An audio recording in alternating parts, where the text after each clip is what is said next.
Capítulo 24. La grasa no es mi destino. La comida era un asunto familiar. Mis hermanos y yo nacimos en los años posteriores a la Segunda Guerra Mundial y buscábamos prosperidad y seguridad, siendo la comida sin límites uno de los principales símbolos de ello. Cualquier ocasión era buena para un festín.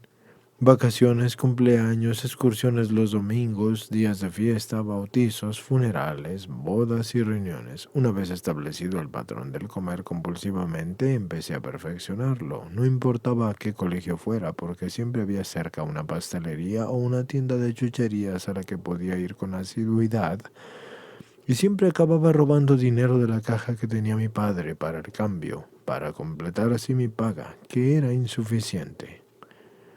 En casa yo me comía todo lo que tenía a mi alcance. Comía directamente de una caja, de una lata, de un tarro, de un bote, o comida hecha o comida cruda, o cocida o sin cocer. Me daba lo mismo. Yo no le hacía ascos a nada.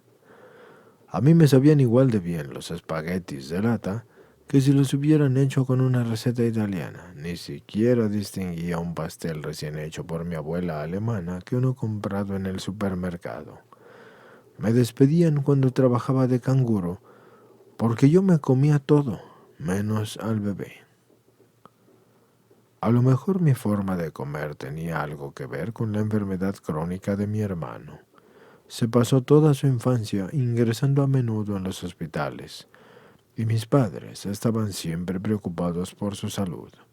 Justo cuando su enfermedad empezó a estar bajo control y yo estaba entrando en la adolescencia, a mi hermano menor le diagnosticaron esquizofrenia, y la preocupación de mis padres se volcó en él. De alguna forma, en medio de todo esto, la comida se convirtió en mi recompensa y en mi castigo, en mi amada y en mi compañera. Cuando yo entré en el instituto pesaba 70 kilos, el peso más bajo que he tenido en toda mi vida de adulta. Lo llevaba bien, igual de bien que lo llevaría un tonel. Y llevar faldas rectas, y las camisas por dentro, y los cinturones en la cintura, que estaban de moda en aquellos tiempos, y me resultaba todo eso imposible. Jamás tuve una cita, y me resigné a acabar con los comentarios y con los cuchicheos que se oían cuando me sonaban las tripas en la clase. Algunas veces me aislaba para intentar no sentirme herida y me convencí a mí misma de que eso era lo que quería. Después de graduarme en la universidad, fui bibliotecaria en una escuela pequeña y me mudé a vivir con dos amigas de la universidad que daban clase allí y estaba preparada para creer que así sería el resto de mi vida. Durante el segundo año se impuso la realidad y dar clases se convirtió en un trabajo muy serio. Muy pronto se convirtió en una guerra y lo que más me confundía era el darme cuenta de que jamás conseguiría hacer de ello mi carrera profesional. No me di cuenta de lo que estaba pasando hasta que ya fue demasiado tarde y aquel fracaso hizo de mí una persona resentida y enfadada. Estaba enfadada con los niños, porque después de todo lo que me había esforzado intentando controlar y dirigir sus vidas, me habían fallado, y eso me afectaba a mí. Estaba enfadada con el director y lo consideraba un incompetente. Estaba enfadada con el resto de los profesores porque parecía que ellos tenían éxito.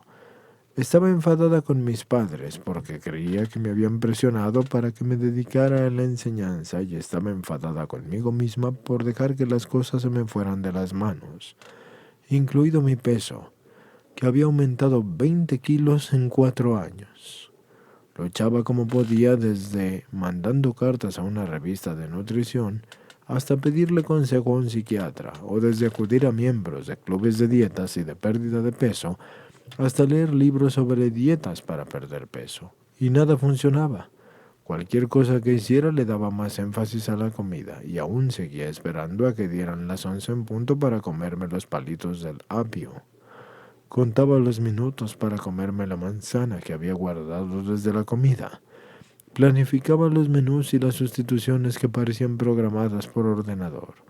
Un ejemplo de mi obsesión es que una vez recogí 43 libros de cocina y 9 cajas de zapatos que estaban llenas de recetas. Esta obsesión por la comida no se encuentra en comedores anónimos. En ellos, tú te centras en ti y en mí como personas, no en la comida. Lo más sorprendente de este momento de mi vida es que ni siquiera me daba cuenta de que estaba enfadada. Lo que quiero decir es que eran los demás los que me estaban fallando, era culpa de los demás, no mía. Dios sabe que lo intenté. Por fuera parecía que estaba tranquila y que controlaba y que estaba al mando, pero por dentro la ira que iba creciendo en mí me estaba comiendo por dentro y estaba intentando controlarla con la comida. Es inevitable que me sobreviniera una crisis con tanta presión y en mi quinto y último año en la enseñanza me vino la crisis. En un ataque de ira casi mato a uno de mis alumnos. En febrero de ese año estaba haciendo el servicio en el hall y soportando los rollos típicos de ese trabajo. Ese día en particular, Tommy, el problemático, estaba especialmente insoportable. Yo lo acababa de echar fuera de la clase por tercera vez y lo llevé al despacho de una profesora que era la directora en funciones y me había enseñado algunos de los objetos que habían requisado en el colegio. Uno de ellos era una palanca de hierro bastante pesada. Estaba sentada detrás de su mesa hablando con la mano puesta en la palanca cuando Tommy salió por la puerta haciendo algún comentario inteligente de los suyos. Me sobrevino un ataque de ira y levanté la palanca en el aire.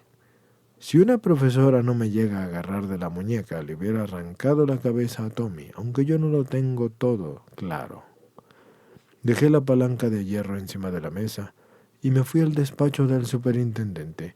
Escribí mi carta de renuncia por la parte de atrás de un menú del comedor. La firmé y entré en el despacho.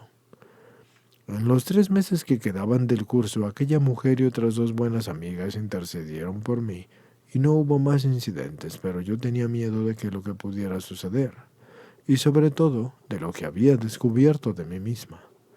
Cuando se terminó el curso me mudé a otro sitio con la intención de dedicarme a ser vegetariana durante un año y ponerme a mí misma y a mi peso bajo control. De hecho, no me mudaba por cambiar de ciudad, sino por huir de la gente y de lo que me rodeaba. Una de las personas de las que yo huía era un hombre que se quería casar conmigo y creía que debía de estar trastornado de alguna manera si es que era capaz de amarme.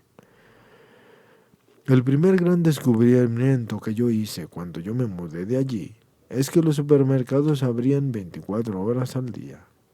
Las primeras 3 semanas que yo estuve allí me la pasé comiendo delante de la tele, llorando y deprimida.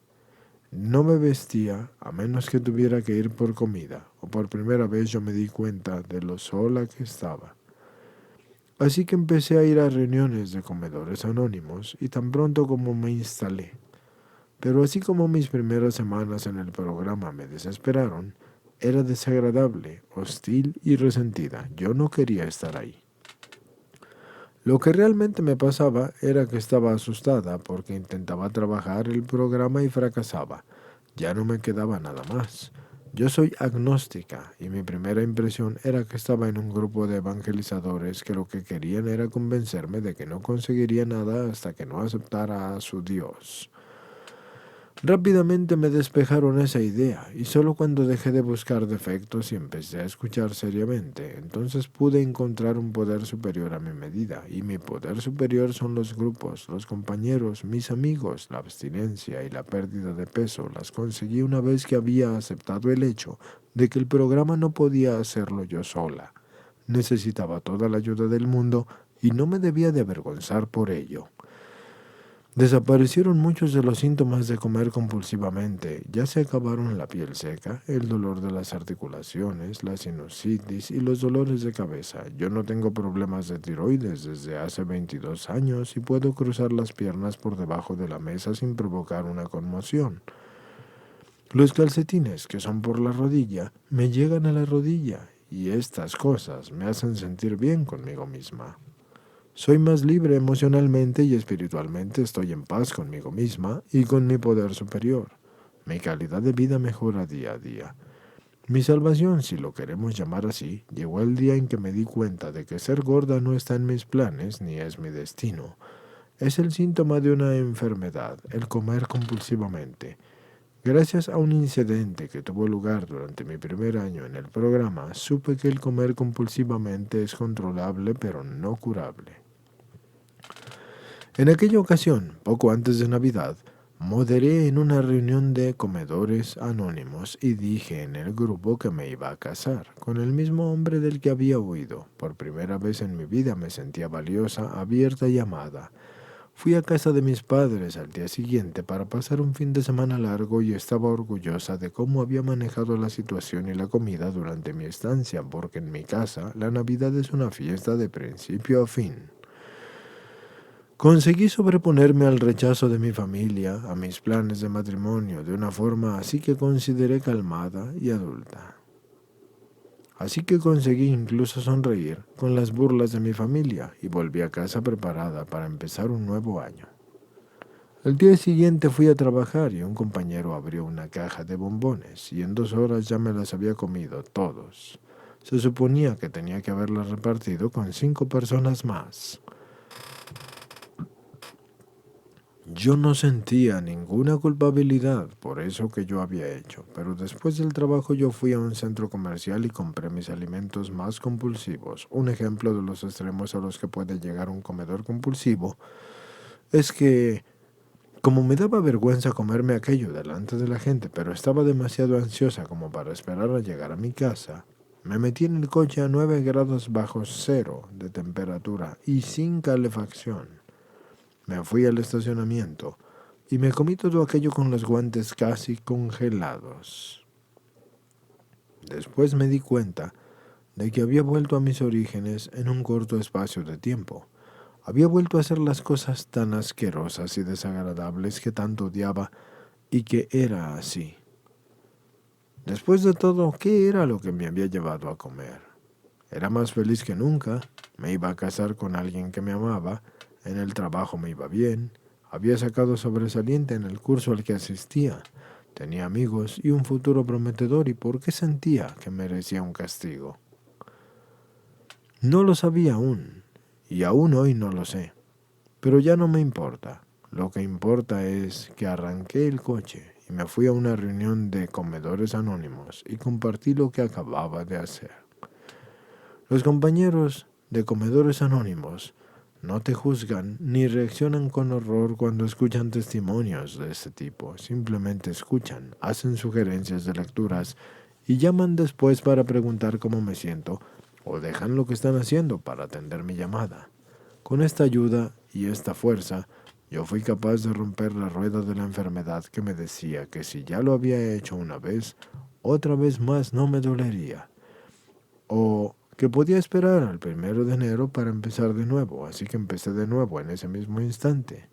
Y aunque la convulsión no me abandonó, de inmediato yo no comí, y en poco tiempo ya estaba bien. Tuve mi dosis de humildad que me hacía bastante falta y empecé a sentir que poco a poco iba abandonando la autocompasión. Ahora ya sé que el trabajo en comedores anónimos no acaba nunca, pero me lo tomo como un día a la vez. 12 horas a la vez y a veces 15 minutos a la vez. Y esa es la manera que yo tengo de vencer a la enfermedad.